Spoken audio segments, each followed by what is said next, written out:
Fala aí pessoal, tudo certo? Eu sou o Eduardo Jardim e esse é mais um Jogo Falado, mais um especial Copa. Já começando com aquela chatice, se você puder deixar seu like, compartilhar, comentar, qualquer coisa, porque você ajuda muito a gente e tá dando muito trabalho. O especial Copa, claro, o canal inteiro, a gente tenta trazer sempre conteúdo legal, diferente, bem estudado, pelo menos. Especial Copa de hoje, seleção japonesa, né? Os Samurais Azuis, que estão no grupo E, junto com a Alemanha e Espanha e Costa Rica. Já foi a Alemanha e a Espanha, agora o Japão. Vamos falar um pouquinho sobre o ciclo, sobre a expectativa, time base, tudo isso.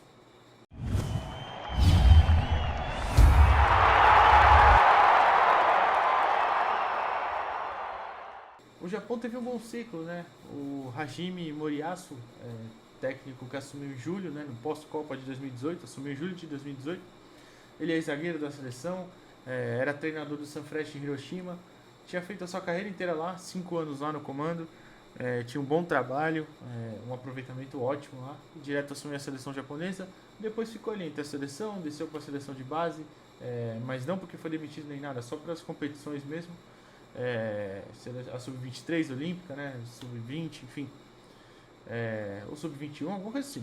Fez, desceu para a base ali, mas ficou na profissional, dele o comando da equipe desde 2018. O Japão se classificou em segundo do seu grupo, né? Primeiro na primeira fase, que as eliminatórias asiáticas são 3 fases, né? Na verdade foi a segunda fase. A primeira fase os times piores ranqueados, né? Depois da segunda fase entram todos os classificados e mais os melhores ranqueados. E na terceira e última os times que passaram da fase anterior, né? O Japão passou em primeiro no seu grupo, que era um grupo muito fraco da segunda fase. Tinha. Peraí, que são os nomes complicados: Tajiquistão, Kirguistão, a Mongólia e Myanmar. O Japão passou em primeiro, venceu todos os jogos, 8 vitórias em 8 jogos, fez 46 gols, só sofreu 2. Foram os 24 pontos conquistados, realmente não era parâmetro, são seleções bem fracas. E o Japão normalmente é uma das melhores seleções da Ásia, né? Das seleções mais técnicas, com mais tradição, enfim, então não foi problema nenhum. Na segunda fase, passou em segundo no grupo, a Arábia Saudita foi a primeira a se classificar, o Japão foi segundo, teve 7 vitórias, 1 empate e 2 derrotas, já foi um pouquinho mais complicado, né? Era um grupo que tinha Arábia Saudita, Austrália, que também acabou indo para a Copa, mas na repescagem depois, né? Pegou a terceira vaga, Oman, China e Vietnã. E o Japão passou em segundo. Foi uma campanha boa também. Foram 7 vitórias, 1 empate e 2 derrotas, né? Como eu já falei, 22 pontos, 12 gols feitos, 4 sofridos. Perdeu um jogo justamente para. Perdeu 2 jogos, né?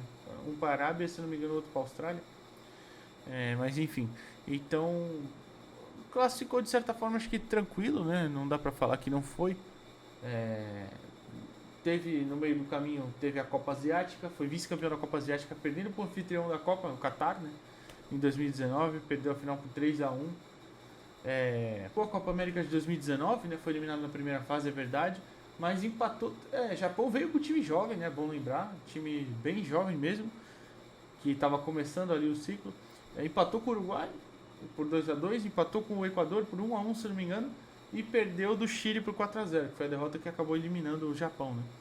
Mas foi um time que deu trabalho, né? Então foi trabalhando durante esse ciclo, veio como convidado, é claro, mas foi tentando desenvolver mais jogadores jovens e conseguiu, acho que de certa forma, né? Então teve essa preocupação. Vai jogar contra o Canadá dia 17, antes da Copa, né? E enfrenta a Alemanha na estreia dia 23. O Japão é a 24ª seleção do ranking da FIFA, né? Mas falando da convocação, né, pessoal, o vídeo já estava pronto, já ia pro ar hoje, estava programado desde semana passada, só que acontece que o Japão soltou a lista oficial hoje, né, e a gente teve as dúvidas que eu tinha citado anteriormente, que era o Ko Itakura e o Takuma Sano, eles estão machucados, mas a seleção resolveu convocar eles, né, então espera que ambos estejam em condições na própria Copa, né? Então os dois foram convocados, o Ko Itakura provavelmente titular, Takuma Sano talvez seja, mas já dá uma outra perspectiva. A linha de defesa fica muito forte com o Itakura, o Tomiyasu na direita, né? E o Yoshida na zaga também. Então fica aí a dúvida, né? Eu vou passar depois, eu não mudei o time base no papel, né? Mas eu vou passar depois aí para vocês e tem essa dúvida, né? É, mas provavelmente será titular o Itakura. E teve também as ausências, né? Bem sentidas do Furuhashi, do Hatachi também, né? O Haraguchi também era um jogador que foi titular por um tempo durante o ciclo e ficou de fora, né? Então foi até uma surpresa, eu acho, de certa forma, essa convocação japonesa aí. Teve também a ausência do Moshino, né? Que vinha fazendo uma temporada legal na J-League, mas não foi convocado, né? Então, pessoal, aqui a gente tem mais ou menos o time base, escalado no 4-3-3, também pode ser o 4-2-3-1. A gente teve umas surpresas, né? Como eu citei antes ali na convocação, né, foi até corrigindo hoje as pressas aqui, né? O vídeo, porque realmente alguns jogadores, Haraguchi perdeu espaço, o Hatate ficou de fora, né? Então, assim, são jogadores que participaram do ciclo e não foram nem participaram assim ativamente, né? Como muitas vezes como titulares, enfim. Furuhashi, por exemplo, também, né? Um atacante era muito cotado para ser ali uma das primeiras opções, enfim, e acabou não sendo convocado. O time também se posiciona assim, né? Como eu falei, no 4-2-3-1, são algumas variações. Utiliza muito a marcação por zona, né? Não faz perseguições tão longas e troca a marcação quando o jogador chega na zona do outro.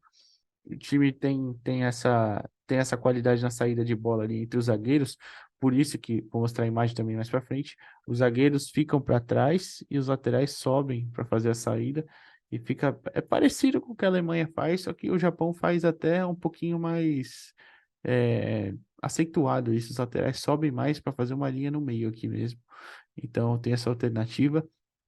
O goleiro, o Gonda, né, é um cara que não é tão confiável, é um bom goleiro, mas é um pouco irregular, apesar de também fazer uma boa temporada na J-League. Então, historicamente, sempre teve esse problema, né? A seleção japonesa. O próprio reserva, né? O Kawashima, sempre foi o goleiro, sempre foi não, né? Um bom tempo foi o goleiro titular, tinha esse problema também. Mas, enfim, é uma seleção que tem bons nomes ali, tecnicamente, que sabe trabalhar bem com a bola nos pés. O meio de campo é talentoso, apesar de ter, né, não contar com o Haraguchi, por exemplo, que é um cara que é muito bom jogador. O Endo é o cara que é o rei dos duelos, né? Tem um grande aproveitamento na Bundesliga, nos duelos. Então, você tem alternativas ali nas pontas. Tem o Ito, que é um ponta um pouco mais agudo, né? Que tem muita capacidade física para pressionar também ali na frente. O Minamino, que é um cara que trabalha mais por dentro, né? Muito habilidoso, mas enfim. Você tem no banco o Takefusa Kubo, né? Que é um jovem muito talentoso. O Maeda também é um cara que tem muita qualidade e é uma opção. Então, assim, é uma das seleções, uma das boas seleções do Japão, né? Que talvez uma das melhores, até tecnicamente falando. O problema foi a questão do grupo que caiu, né? A gente vai mostrar mais ou menos alguns padrões por imagem, né, daqui a pouco, mas você olhando nome por nome, imaginando o que essa equipe pode fazer com a bola no pé, por exemplo, tem uma grande capacidade aí. Essa partida, o jogo contra o Brasil, como eu já citei, só para vocês verem como está o 4-3-3 bem definido aqui, né? Mas a equipe está bem concentrada pelo meio. Como eu falei, às vezes libera muitos espaços nas laterais. Quando vai atacar, também joga muito pelo meio, mesmo tendo bons pontas ali.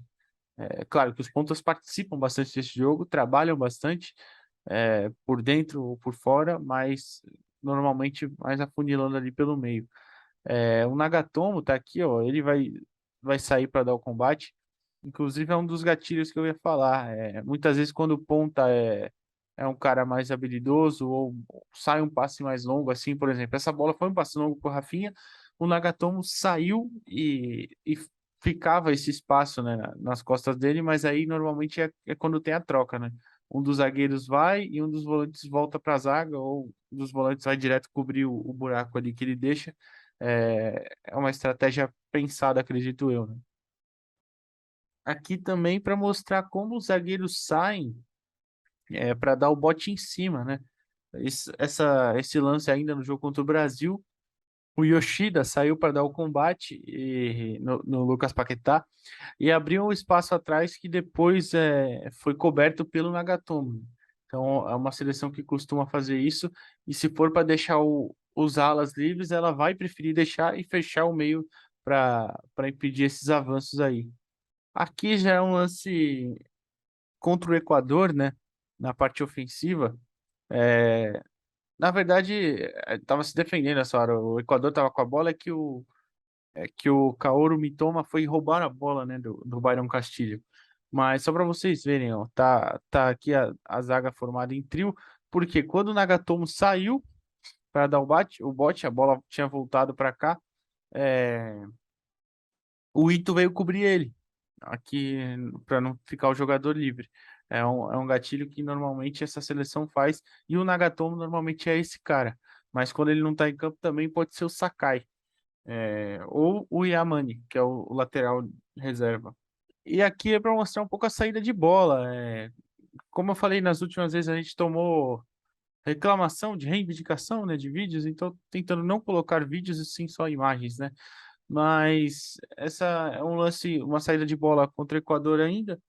O Japão sobe seus dois laterais na partida que era o Yamani e o Nagatomo. E essa bola aqui, o Shibazaki, que foi o primeiro a receber. Os zagueiros que abriam, né? Na ocasião, era o Taniguchi e o Ito. O Taniguchi é reserva, mas, enfim, o técnico estava rodando bem, né? O Moriyasu estava rodando bem nesses amistosos. Então, os dois estavam como titulares, os dois abriam bem para receber a bola. Os laterais japoneses sobem bem, né? Sobem bem quase até o meio de campo. Isso foi um padrão que se repetiu algumas vezes. Agora as expectativas finais, né? Bom, o Japão, eu realmente acho que tem uma equipe técnica, uma equipe boa, mas caiu um grupo muito difícil. Caiu em grupo com a Alemanha e com a Espanha, então fica difícil almejar qualquer coisa. Eu acho muito difícil que passe de fase, mas eu acho que tem mais time que a Costa Rica, e de repente vai saber, né, se consegue um empate ali contra a Espanha ou a própria Alemanha, e aí vence a Costa Rica e consegue passar de fase. Eu acho muito difícil. Se passar de fase e chegar nas oitavas, já pode ser considerado uma campanha ótima. Eu acredito em Alemanha e Espanha e Japão e Coreia, Japão e Costa Rica eliminados na primeira fase, mas tem uma equipe boa que de repente para um próximo ciclo também pode, contando com um pouquinho de sorte, né, que não teve nesse sorteio, pode ir melhor. E é isso, pessoal. Se você gostou, deixa seu like, comenta aí, fala a expectativa que você acha do Japão nessa Copa. E valeu!